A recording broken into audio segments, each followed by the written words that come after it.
Salut, c'est Romaric.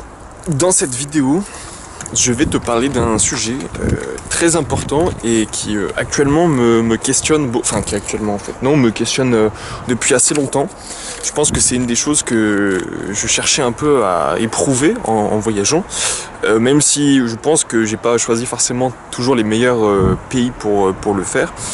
Je veux parler de l'individualisme. Pourquoi je dis que j'ai pas choisi forcément les meilleurs pays, parce que je pense que je suis actuellement dans des pays, là, actuellement en Russie, puis même dans les pays un peu des Balkans, les pays, bon alors je vais pas dire, je dirais que les pays qui sont plutôt à l'opposé que j'ai traversé, ça serait plutôt la Turquie, Géorgie, Arménie, Azerbaïdjan, j'ai trouvé assez, mais je suis pas resté très longtemps donc je peux pas juger, je dirais assez individualiste.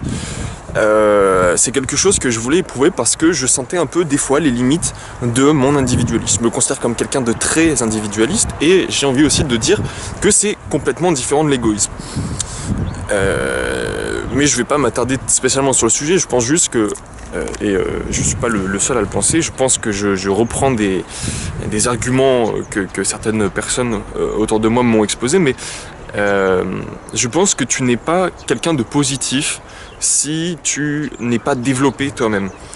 Quand tu passes du temps à te questionner, quand tu passes du temps seul, quand tu passes du temps où tu apprends à te débrouiller seul, je pense que tu développes une certaine sensibilité aux autres, bien plus que si tu étais en permanence en contact, en interdépendance avec d'autres personnes. Je pense que, je sais pas quel est le contraire vraiment de individualisme, mais comme j'imagine le contraire de l'individualisme, comme je peux le constater à certains endroits, c'est que l'on est toujours entouré. On est toujours entouré, que ce soit par la famille ou par les amis, ou même on met pas de différence entre les deux. C'est-à-dire que les amis font partie de la famille, je dirais qu'en fait c'est quelque chose qui peut-être existait, en tout cas comme je le conçois, en France il y a peut-être 2 générations, tu vois, 2-3 générations. Et puis les choses ont changé, alors on pourrait dire oui c'est le capitalisme, on est chacun pour sa peau, mais je pense que il y a quelque chose de bien plus important, de bien plus profond dans l'idée d'individualisme. Quand tu es en permanence entouré d'amis et de famille, tu dois faire un effort, tu dois toujours faire un effort. Il n'y a pas de famille, il n'y a pas d'amis avec lesquels tu peux être 100% naturel. Il n'y a qu'avec toi, il n'y a que quand tu es tout seul que tu es qui tu dois être. Et encore, peut-être que tu es très conditionné, peut-être que l'habitude est tellement là qu'il est difficile de sortir de ces marges, de ces efforts que tu dois faire, non pas spécialement pour plaire, mais juste pour être tolérable dans la société. Et puis aussi pour tolérer les autres. Je pense que ça demande aussi beaucoup d'efforts. L'inverse de l'individualisme, ça serait donc de toujours être entouré, et quand on est entouré, on crée des liens, que ce soit des liens affectifs, mais je dirais aussi des liens d'interdépendance, de dette. Voilà. Je pense qu'on se crée des dettes. Je mettrai, si je m'en souviens, la vidéo de Jérémy qui dit que quand tu fais quelque chose que t'as pas envie, tu crées une dette. Mais c'est carrément vrai. Alors, on va te dire que la générosité, elle est partout. On t'offre des choses. Je dis dans certains pays, dans certaines cultures, on va t'offrir du temps, on va te consacrer beaucoup de temps, on va même te consacrer des ressources, te donner des choses matérielles, et tout ça gratuitement, par charité, parce qu'on est sympathique, parce qu'on est bon. Moi, j'arrive pas à me détacher de ma vision individualiste. Quand on me donne quelque chose, je vais devoir le rendre. Pas forcément à la personne, mais à quelqu'un d'autre. Alors, je ne fuis pas les moments où on me donne. J'ai appris à donner plus, à partager des choses, à partager du temps. Mais il n'empêche que, en tout cas, ces derniers jours, j'allais dire, mais même on pourrait dire ces derniers mois, je me suis retrouvé dans des situations où justement ce non-individualisme, cette interdépendance, le fait que l'on est toujours entouré, que l'on se rend mutuellement des services, devient très pesant pour moi. La question derrière l'individualisme, je pense, c'est qu'est-ce que tu veux faire de ta vie ? J'ai des idées pour moi, c'est pas que je sais avec subjectivité, je sais avec les limites de ma pensée, ce que je dois faire, je connais en gros les directions dans lesquelles je dois aller. Je trouve souvent que partager du temps ou même faire des choses avec les gens, je dirais pas que c'est une perte de temps, mais c'est quelque chose qui te ralentit beaucoup. Tu connais ce proverbe, si tu veux aller vite, tu vas seul. Non, quand tu vas seul, tu vas vite. Quand on va ensemble, on va plus loin. Quelque chose comme ça. Et ben, je doute même de la fin de cette chose, parce que je trouve souvent qu'il y a une inertie de groupe qui fait que tu vas au plus simple. Déjà, ça consomme beaucoup d'énergie d'être entouré de gens avec qui soit que tu connais peu, soit même si tu les connais, il y a toujours un moment où tu fais des choses pour eux que tu ne ferais pas pour toi naturellement. Et ça consomme ton énergie, et cette énergie, tu ne peux pas la consacrer à tes projets, aux projets auxquels tu crois. Alors peut-être que le mieux, c'est encore d'être entouré de gens qui partagent les mêmes projets que toi, ou des gens avec lesquels il y a un échange fluide, avec lesquels on se dit pas, tiens, allez, je suis juste bon, et je te donne des choses. Je sais pas si c'est mercantile ou capitaliste de voir ça, mais je pense que quand tu donnes du temps, il faut voir l'intérêt que tu as derrière. Je n'ai pas de problème à partager des moments avec des gens que je découvre, mais il y a des moments où j'apprends plus rien au contact des gens, où ces gens ralentissent, me pompent l'énergie et m'empêchent simplement de réaliser les choses qui me développent, que ce soit au terme d'apprentissage, que ce soit les choses dont j'ai envie de me nourrir et les choses que j'ai envie de créer. Quand je passe trop de temps à faire des choses, à rendre des services, je perds, j'ai l'impression de perdre, je m'améliore pas. Alors oui, j'ai une certaine reconnaissance, les gens me disent merci, les gens peut-être vont me faire des cadeaux, m'offrir un petit truc, etc. Mais ces trucs que l'on m'offre, peut-être ne me plaisent pas. Généralement, je dirais que je désire pas beaucoup de choses, donc les choses que je reçois sont encore quelque chose qui pompe mon énergie, car je dois remercier à mon tour, j'ai une dette pour une chose que je n'ai pas choisie, tu comprends ? L'individualisme, ça serait de choisir absolument tout ce que tu fais dans ta vie. Et pour choisir absolument tout, je pense qu'il faut être complètement autonome vis-à-vis des gens. Alors, c'est un peu triste et j'ai beaucoup souffert de cet individualisme, j'ai vu les limites, certaines limites. Une des principales limites, c'est que tu peux te retrouver très vite seul. Et donc, alors c'est à deux côtés, parce que justement tu fais absolument ce que tu veux, mais tu n'as plus de backup, tu n'as plus spécialement quelqu'un sur qui compter. Alors si, il y a toujours la famille, etc. Mais encore une fois, c'est une question d'échange. Ce que tu donnes, ce que tu reçois, ensuite tu devras le rendre, que ce soit à la personne qui te l'a donné ou à l'affiliation. Alors, bien sûr, c'est naturel de donner à l'affiliation. Par contre, il y a comme une dette que tu as vis-à-vis des personnes qui t'ont donné, qui t'observent, qui te disent « Voilà, j'ai fait cet effort pour toi. » Mais il y a toujours cette question d'ego qui fait que ces personnes attendent que tu leur rendes, soit par l'attitude que tu as, soit matériellement, le plus simplement du monde. Quand je dis par l'attitude, c'est si quelqu'un a eu l'impression de bien se comporter avec toi, elle attendra que tu aies à peu près la même manière d'être avec d'autres personnes. Si on t'a accueilli un jour, la personne qui t'accueille l'a fait sans doute parce qu'elle avait déjà un intérêt à le faire, que ce soit pour se connecter, pour apprendre des choses, mais si elle t'héberge longtemps, ou même si simplement elle t'héberge entre guillemets à contre-cœur, elle attendra peut-être que tu lui donnes quelque chose de financier, mais aussi peut-être qu'à ton tour, quand l'occasion se présentera, tu aides quelqu'un. De mon individualisme, je dirais pas extrême, mais très développé, j'ai, je pense, développer une capacité d'adaptation, une capacité à me remettre, à me responsabiliser complètement, à avoir toujours des plans de secours pour moi avant d'appeler les autres. Je compare à ça par rapport à cette semaine où je suis entouré de certaines personnes qui viennent, je crois, de cultures vraiment pas individualistes et avec qui on discute de ça et qui font souvent l'association égoïsme-individualisme. Et c'est difficile d'expliquer la différence entre les deux. Ces personnes se reposent avant tout sur les autres avant de compter sur elles-mêmes. C'est-à-dire que pour trouver une information, elles vont préférer appeler quelqu'un. C'est-à-dire que tu peux te dire « Tiens, où est-ce que je vais manger ?» Eh ben, je vais explorer, je vais sortir, je vais trouver par moi-même. Et il y a des personnes qui vont se dire « Tiens, je vais plutôt appeler cette personne. » Et donc cette personne va répondre, elle va rendre ce service. Peut-être qu'elle ne va pas attendre quelque chose en retour, mais la personne qui va demander le service va à son tour devoir rendre ce service. Tu vois, il y a comme un équilibre. Il y a Ou si tu ne rends pas ça, pour moi, alors là, tu es vraiment dans l'égoïsme. Tu attends des choses, tu reçois des choses, mais tu les donnes pas. L'individualisme, c'est dire je préfère ne pas recevoir parce que je ne veux pas être obligé de faire quelque chose après. Et surtout, les choses, quand par exemple, il y a quelqu'un qui va t'appeler pour te demander un service.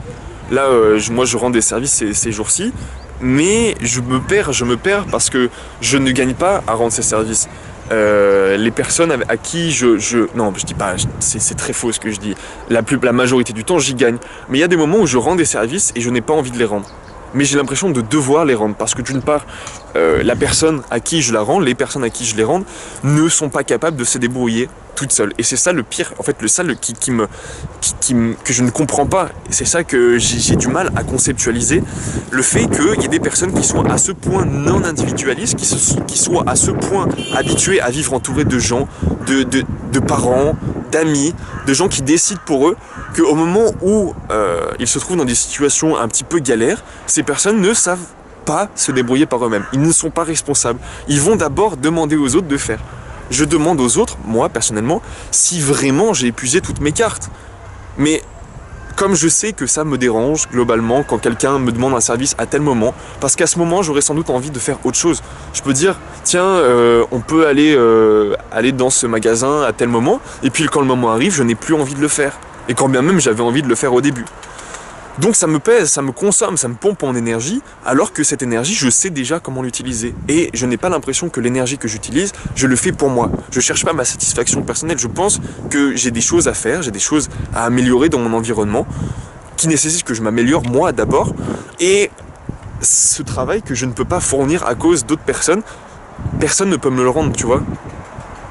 Donc j'ai l'impression que je suis toujours convaincu que l'individualisme c'est la meilleure chose que je puisse faire, comparé à d'autres systèmes où justement on est trop dépendant des autres.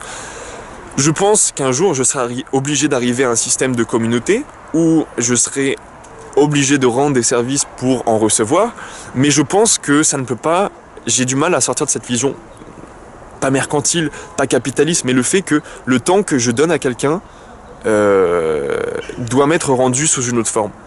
Et je préfère être le plus indépendant possible, c'est-à-dire être capable de subvenir le plus possible à mes besoins pour justement être dans le futur le plus indépendant, le moins, pas en contact, mais le moins, en fait, le plus maître de mon temps, c'est juste ça. Je suis maître de mon temps, je travaille dans la direction que j'ai choisie parce que je crois être le plus capable de décider ce qui est le mieux pour moi. Et quand je vois certaines personnes ces jours-ci qui se retrouvent dans des situations galères parce que leur famille a choisi pour eux de faire ci ou de faire ça, que leurs amis, ils comptent toujours sur leurs amis et quand leurs amis ne répondent plus, mais qu'est-ce que je fais, tu peux m'aider? Mais on se connaît pas, j'ai des choses à faire, j'ai envie de faire des choses.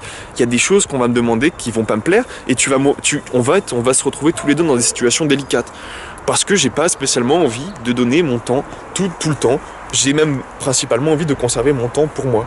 Voilà, c'est juste ça l'intérêt principal de l'individualisme. Alors c'est une position qu'il faut assumer parce que justement le moment où tu seras dans une galère, quand tu seras dans une situation difficile, tu ne pourras te remettre qu'entre tes mains, tu vois, genre tu as ton avenir entre tes mains, tu es responsable, enfin je suis responsable et les moments où je vais avoir une galère, je vais devoir trouver par moi-même une solution. Je ne peux pas compter sur les autres parce que d'une certaine manière, je dirais pas que les autres ne peuvent pas compter sur moi, mais je vais essayer au maximum d'être autosuffisant, d'être indépendant vis-à-vis des autres. Donc voilà, c'est à deux tranchants.